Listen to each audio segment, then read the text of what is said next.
The word incident can be a false friend for Italians in English because it does not mean incidente, because in English we tend to say accident. For example, a car crash is a car crash or an accident.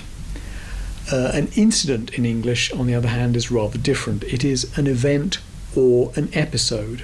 For example, there's the book which our friend David Dickens talked about recently, and that is The Curious Incident of the Dog in the Night Time. That means the curious episode, the curious event of the dog in the night time.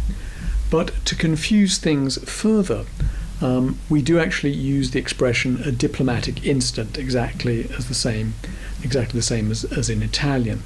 However, an incident even there is an episode, an event, probably not a very fortunate one.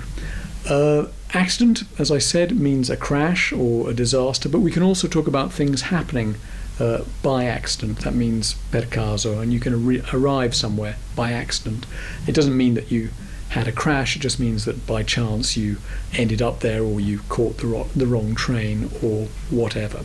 And then to conclude, there is the expression a chapter of accidents, which means a series of unfortunate and unpredictable episodes. And there's a very good book, I don't think it's in print anymore, but it's called A Chapter of Accidents, and it was written by a Welsh writer called Gronwy Rhys, and it talked about his life in Wales and England, and it's a rather good read.